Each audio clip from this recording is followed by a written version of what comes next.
안녕하세요. 인생톡톡입니다. 오늘은 11년 차 암 전문의와 나눈 깊은 대화를 여러분께 전해드리려 합니다. 암 진단을 처음 받는 그날, 대부분의 환자들은 눈물을 멈추지 못합니다. 왜 나에게 이런 일이 생긴 걸까? 앞으로 어떻게 살아야 하지? 얼마나 남았을까? 이런 말들이 눈물과 함께 흘러나옵니다.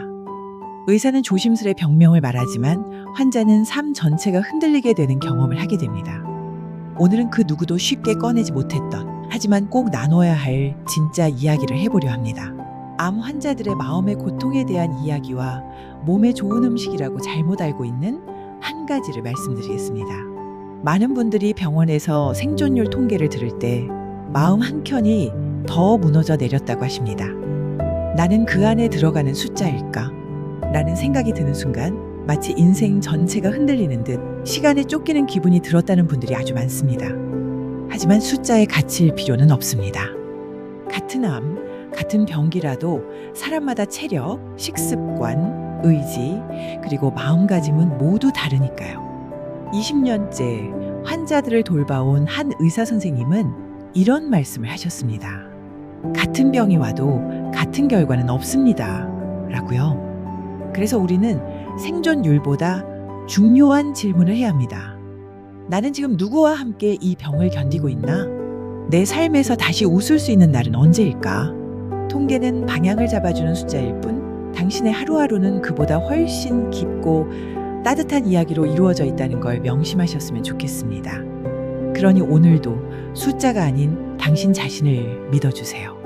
의사도 가족도 통계도 알지 못하는 당신만의 회복의 속도와 방식이 분명히 있습니다. 실제 사례를 말씀드릴게요. 서울 망원동에 거주하시는 65세의 김모 씨는 폐암 3기 진단을 받고도 10년 넘게 잘 살아가고 계십니다. 치료도 열심히 하시고 식사도 잘하세요. 병원에 오실 때마다 어쩔 때는 아주 씩씩해 보이기까지 하셨대요. 그분은 암은 나를 쓰러뜨린 게 아니라 내 삶을 돌아보게 했어요. 그리고 요즘은 암도 고치는 시대잖아요. 100세 시대라는데 벌써 죽으면 억울하지. 난 20년은 더 살 겁니다. 하시며 껄껄껄 웃으시죠.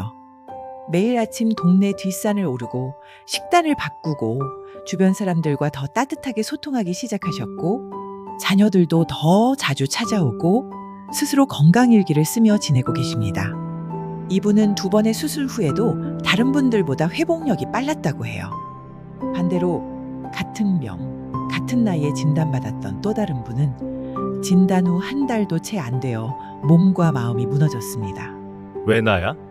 내가 무슨 죄를 지었다고 고생만 하며 살았는데 이런 몹쓸병까지 생기는 게 말이 돼. 치료? 이 나이에 무슨 희망이 있어? 라고 인생 자체를 비관하시더랍니다. 치료는커녕 식사도 거르고 사람들과 연락도 끊고 병보다 외로움이 먼저 그분을 삼켜버린 거죠. 결국 의사들이 아무리 좋은 치료를 준비해도 마음의 문이 닫힌 채로는 아무것도 들어갈 수 없었죠. 이 두 분의 차이는 병이 아니었습니다. 같은 병이라도 그 병을 받아들이는 태도, 돌보는 사람의 유무, 희망을 품는 습관이 결과를 바꾼 겁니다. 그래서 의사들은 늘 말합니다. 암은 몸의 병이지만 마음이 치료를 이끈다. 라고요. 약만큼이나 중요한 건 누가 함께 해주느냐, 어떤 마음으로 버텨내느냐입니다. 그래서 오늘 혹시 암이라는 이름 앞에서 마음이 무너진 분이 계시다면 꼭 전해드리고 싶습니다. 암이라는 진단은 인생의 모든 것이 무너졌다는 뜻이 아닙니다. 그저 지금까지 달려온 길에서 잠시 멈춰야 할 이유가 생긴 것일지도 모릅니다. 숨을 고르고 나를 돌아보고 마음을 더 단단히 챙겨야 할 때가 온 것이죠. 사람은 누구나 아픔 앞에서 흔들립니다. 하지만 그 아픔을 마주하는 태도는 스스로 선택할 수 있습니다. 포기 대신 그래도 남은 삶을 잘 살아내보자 하는 마음, 한 끼 식사라도 잘 챙겨보려는 실천, 그리고 사랑하는 사람 한 명에게 오늘 안부를 묻는 용기, 그 작은 것들이 몸의 면역을 깨우고 삶의 등불을 다시 켜줍니다. 암이라는 이름 앞에서 움츠러든 당신께 꼭 말해드리고 싶습니다. 당신은 아직 충분히 살아갈 수 있습니다. 의사도 가족도 그리고 이 영상을 보는 우리 모두가 당신의 회복을 진심으로 응원하고 있습니다. 포기하지 마세요. 당신은 혼자가 아니니까요. 자신을 소중히 생각하고 자신의 삶을 아끼는 사람들에게 기적이라는 것이 찾아오기도 한답니다. 또 하나 중요한 건 건강한 음식입니다. 암 환자들은 어떤 음식으로 관리를 하시는지 궁금하실 텐데요. 오늘은 환우분들이 가장 많은 실수를 하시는 과일에 대해 말씀드릴게요. 많은 분들이 과일은 무조건 건강에 좋은 음식이라고 생각하십니다. 특히 항암 치료 중인 환자분들께서도 비타민과 항산화 성분을 얻기 위해 과일을 많이 드시곤 하죠. 하지만 이 부분에서 꼭 짚고 넘어가야 할 사실이 있습니다. 모든 과일이 암 환자에게 다 좋은 건 아니라는 점입니다. 과일에는 다양한 영양소가 들어있지만 동시에 자연 당분인 과당도 상당량 포함되어 있습니다. 문제는 암세포가 정상세포보다 훨씬 빠르게 에너지를 소비하며 그 주요 에너지원이 바로 당이라는 점입니다. 실제로 많은 연구에서 암세포는 당분을 먹고 자란다는 사실이 확인됐습니다. 따라서 암 환자에게는 당분 섭취 조절이 무엇보다 중요합니다. 그렇다면 어떤 과일이 주의 대상일까요? 대표적으로 수박, 포도, 바나나, 망고처럼 당도가 높은 과일은 혈당을 급격히 올릴 수 있어 주의가 필요합니다. 특히 당뇨나 인슐린 저항성이 있는 환자분들은 이런 과일을 과도하게 섭취하면 혈당 조절이 어려워지고 신체 회복에도 방해가 될 수 있습니다. 하지만 그렇다고 해서 무조건 피해야 하는 건 아닙니다. 식사 직후 소량을 간식처럼 즐기는 정도로 제한하는 것이 바람직합니다. 반면 비교적 당 함량이 낮고 항산화 성분이 풍부한 과일은 암 환자분들에게 훨씬 좋은 선택이 됩니다. 대표적으로는 블루베리, 라즈베리, 딸기 같은 베리류가 있습니다.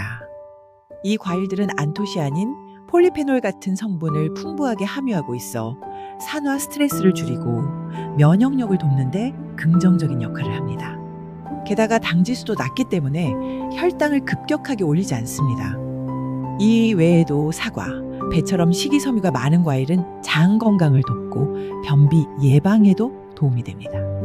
단, 가공된 과일 주스나 말린 과일은 당분이 매우 농축되어 있으니 되도록 피하는 것이 좋습니다.